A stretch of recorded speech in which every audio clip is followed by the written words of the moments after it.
itong si Mike Defensor, sabi ni Mike Defensor sa pagsubpina ni Ombudsman Buying, malamang yang pagsubpina na yan ni Ombudsman Rimulya sa mga kongresista. Duda ako diyan, sabi ni Mike Defensor.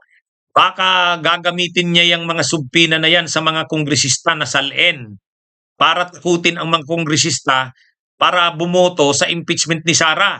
Yan naman yung pinapalabas na issue ni Mike Defensor. Kabunyog. Ang sinasabi ni Mike Defensor, tinanong kasi kung anong masasabi ni Defensor tungkol sa pagsubpina ni Buying Rimulya sa mga salins ng mga kongresista. Kasi nababalita nga yon na sabi ni Buying, winawarningan si Sheloy Garafil, pag hindi pa daw produce yung mga sinusubpina ng mga salins ng mga kongresista, ay aanuhin ito. I-contempt si Sheloy Garafil. Ngayon, tinanong si Mike Defensor, anong masasabi mo, Anya? Tinanong siya doon sa SMNI. Ang paliwanag ni Mike Defensor, tingin ko gagamitin ni Buying Rimulya yan sa para takutin ang mga kongresista. Kasi may impeachment kay Sara, syempre yung mga kongresista ayaw nila na iniimbestigahan sila. Kasi kung sangkot daw sa mga anomalya, tapos takutin mo ng mga salin-salin na yan na sinubpina ni Rimulya, kumbaga, matindi rin ang mga naglalaro sa isip nila Mike Defensor. Sabi ni Mike Defensor, ang pagkakaiba kasi ngayon, wala ng pera daw ang administrasyon. Hindi tulad nung panahon ni Martin Romualdez, para mapabuto yung mga kongresista, mayroon pang mga AX, mayroon pang mga tupad. Marami pa daw noong pera. Ngayon daw kasi wala nang pera Paano mo bibigyan ng pera itong mga kongresista? Ay hindi naman daw papayag yung mga kongresista na basta na lang sila boboto sa impeachment ni Sara kung walang kapalit. Kaya ang sabi ni Mike Defensor, ang gagamitin daw itong si Rimulya. Parang tatakutin yung mga kongresista. O yan, kinukuha na namin ang inyong salin, bahala kayo. O pag hindi kayo bumoto, sige, iimbestigahan namin kayo. Yun ang sabi ni Defensor. Totoo kaya yon? Sa tingin ko, mga lang yan ni Mike Defensor. Gawain niya yata yan Gawain yata nila yan nung panahon ni Gloria pero ang totoo, malamang si Mike Defensor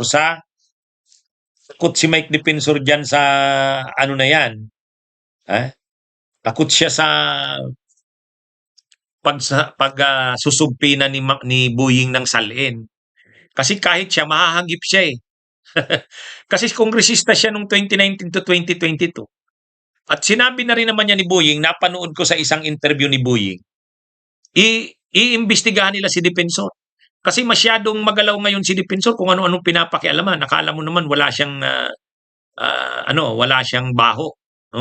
Sabi ni Ombudsman Buying, iimbestigahan natin yan, yung mga mining claims niya.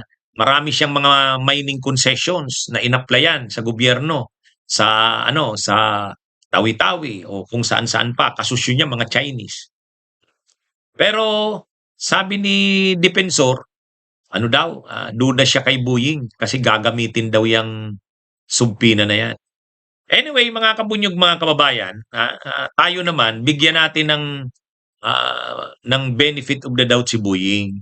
Kasi ang paniwala natin, kaya pinipilit ni Buying yan na makuha yung mga salins. Kasi nga, maraming kongresista ang dapat makasuhan. Hanggang kasi sa ngayon, wala pang nakakasuhan na kongresista Ang napupukusan lang si Saldico. Nag-resign pa nga na yan sa pagkakongresista. Pero yung mga kongresista wala kaya sabi ni Ombudsman Buying, kailangan niya yung salin. Kailangan niya yung statement of assets, liabilities, and net worth. Kaya lang ayaw ngang ibigay ng Kamara. Kaya ngayon siya, nagwa-warning na siya na ibigay sa kanya. Kaya lang, pag sinabi mong hihingi siya ng salin, hindi lang naman yung 2022 yan to 2025. Hindi rin lang yan yung kahit yung 2019 to 2022 ay pwedeng mahagip niyan. Kasama dyan sila Mike Defensor. Mga kabunyog. Kaya siguro si Mike na rin, natatakot na rin ito. Ngayon binibira niya si Buying. Ang bira niya kay Buying, duda kami diyan sa gagawin daw ni Buying, sabi niya.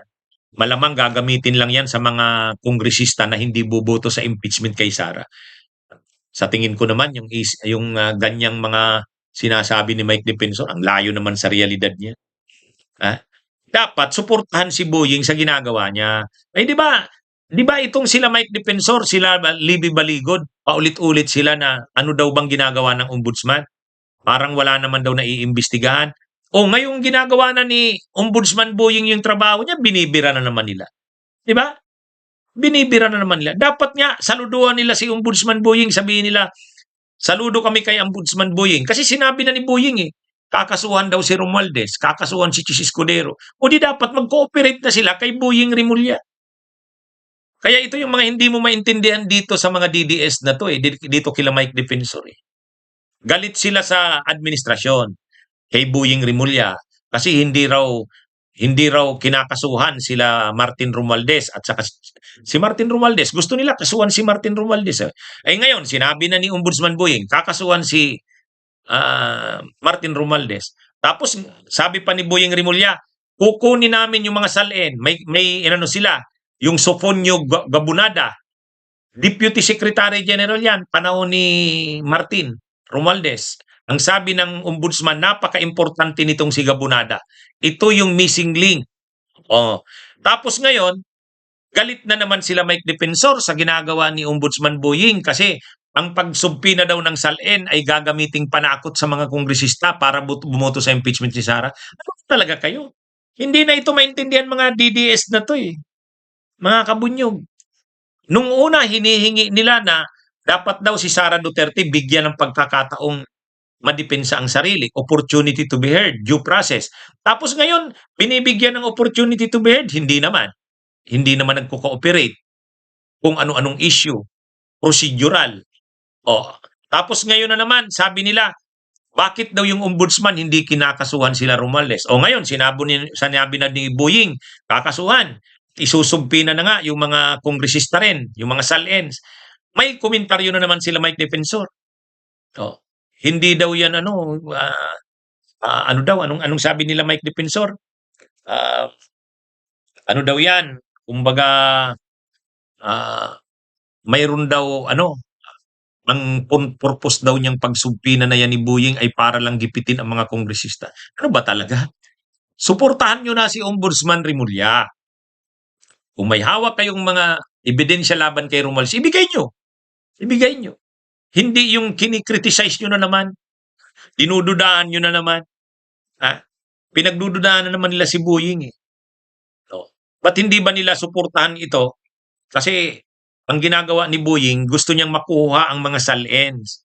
Ang sabi na naman ni Mike Defensor, hindi kami naniniwala dyan. Ang plano yata niyan, gipitin ang mga kongresista para bumoto sa impeachment ni Sara. Ano ba yan? Wala na kayong nakitang maganda Di ba mga kabunyo? Wala nang makitang maganda Itong mga itong mga DDS na to, lalo na itong sila Mike Defensor. Di ba? Anyway, hayaan natin yan. Sa tingin natin, natatakot lang yan si Mike Defensor kasi sa subpina na yan, kahit siya posibleng tamaan. Kasi dati rin siyang kongresista. Bunyog, bunyog, halikan na kasama ka. Bunyog, kapag buklod ay may pag-asa. Luzon, Visayas, Mindanao, isa ang pananaw. Sa bagong Pilipinas ang bunyog isisigaw. Bunyog, bunyog.